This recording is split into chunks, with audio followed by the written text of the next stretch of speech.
अब royal guests महल पहुंचते हैं। यंजी पानी का टेम्परेचर अपने हाथों से चेक करती है।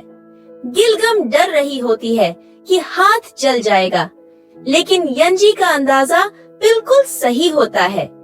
स्टेक इतना जबरदस्त बनता है कि रॉयल गेस्ट्स को हाथ रोकना मुश्किल हो जाता है, पर वे रिजेक्ट करने के लिए खुद को कंट्रोल करते हैं। इतना बकवास खाना हमने पहले कभी नहीं खाया, वे सोचते हैं। गवर्नर भी टेस्ट करता है, कितना स्वादिष्ट। लेकिन रॉयल सेक्रेटरी सियांग मीन और चालाक था। इसका असली कारण था गवर्नर की पोती को उठाना। यंजी डर के बावजूद बोलती है, आप टेस्ट तो कर लें। और जब खाना टेस्ट होता है, गेस्ट्स हैरान रह जाते हैं। इतना मजा कभी नहीं आया, लेकिन उन्हें रिजेक्ट करना ही था। वो कहने लगता है, इस बात का तुम्हारे पास क्या सबूत है? ये खाना बहुत बुरा है। बावर्ची को सजा दी जाएगी और इसके साथ साथ मी यंग को भी हम यहाँ से लेकर जाएंगे कंपनसेशन के तौर पर। और बस एक तरफ मी यंग तो पकड़ी ही गई थी, लेकिन साथ साथ बेचारी यंजी को भी पकड़ लिया जाता है। अब उसे अपनी बलि देनी पड़ेगी। वो बहुत डर रही थी, सोच रही थी, क्या मेरी मौत वाकई यहाँ लिखी हुई थी, इसलिए मैंने टाइम ट्रैवल किया है? क्या मैं अपनी दुनिया में शांति से नहीं मर सकती थी और यहाँ आकर मरना था? इतने में ऊपर से कोई पहुँच जाता है। किंग अपने काफिले के साथ एंट्री करता है और हर कोई खड़ा हो जाता है। यंजी ये सब देखकर और ज्यादा डर जाती है। उसका जो नाइटमेयर था वो सच साबित हो गया। वही इंसान किंग था जिसे उसने इतना ह्यूमिलेट किया था। थप्पड़ तो दूर की बात, उसने उसे घोंसे और किक्स भी मारी थी। उसे बदतमीज ने खट्ट साइको एक्टिंग तक कह दिया था। वो सोचती है, बस मेरी शामत आई, ये मुंडी अब मेरी गर्दन पर नहीं रहने वाली। गवर्नर के हाथों नहीं तो किंग के हाथों जरूर मारी जाऊंगी। लेकिन किंग उसे बहुत प्यार से खड़ा देख रहा था। फिर ऑर्डर देता है, किसकी हिम्मत हुई? मेरे होते हुए कोई और खाने का फैसला कैसे कर सकता है? खाना मेरे आगे पेश किया जाए। यंजी डर गई, लेकिन फेस पर स्माइल सजाए रखती है। किंग दोबारा ऑर्डर करता है, जो खाना बनाता है वो खुद पहले खाए। यही है रॉयल नियम। अब यंजी खाना टेस्ट करती है। किंग खामोशी से उसे देखता है और स्माइल करता है। पहले भी उसने यंजी के हाथों से खाना खा लिया था और बातें सुन चुका था। जैसे ही वो खाना चखता है, उसके हाथ रुकते ही नहीं। मीट इतना टेंडर कि मुंह में घुलता चला जा रहा था।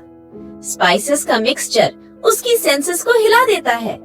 वो सोचता है, ये खाना कैसे बनाया गया? किसने बनाया? फिर पूछता है, कौन था वह गधा जिसने इस खाने को रिजेक्ट किया? और ऑफ कोर्स वह गधा कोई और नहीं बल्कि सियांग जाय ही था। सियांग अपनी चापलूसी अंदाज में कहता है, योर मैजेस्टी, मेरी सेंसेस इतनी शार्प नहीं है और टेस्ट बर्ड्स इस टेस्ट को पहचान नहीं सकते थे। सिर्फ आप ही यह टैलेंट खोज सकते हैं। यंजी को गुस्सा आता है, लेकिन वह खामोश रहती है। अब किंग उसे अपने पास बुलाकर इंटरव्यू लेता है। तुम कौन हो? कितने साल की हो? कहाँ से आई हो? यंजी जवाब देती है, शेफ नहीं, मैं जहाँ से आई हूँ वहाँ शेफ को बावर्ची कहते हैं। मेरा नाम यंजी है। किंग पूछता है, अच्छा तो कहाँ से आई हो? यंजी बोलती है, आप मानेंगे नहीं, मैं फ्यूचर से आई हूँ, 500 साल आगे से। पहले तो किंग खामोशी से सुनता है, फिर स्माइल करता है। 27 साल की हो चुकी हो, अभी तक शादी नहीं हुई। शायद इसी वजह से तुम सठिया गई हो, लेकिन तुम्हारा टैलेंट है, तुम्हारी कुकिंग कमाल की है, इसलिए मैं तुम्हारी जान बख्श रहा हूँ। यंजी खुश होती है कि जान तो छूटी, लेकिन साथ ही किंग ऑर्डर देता है, जान बच गई है, लेकिन तुम कैद से नहीं बची। बाकी सबको आजाद कर दो और इसे पकड़कर मेरे शाही महल ले जाओ। ये सुनते ही यंजी निराश हो जाती है।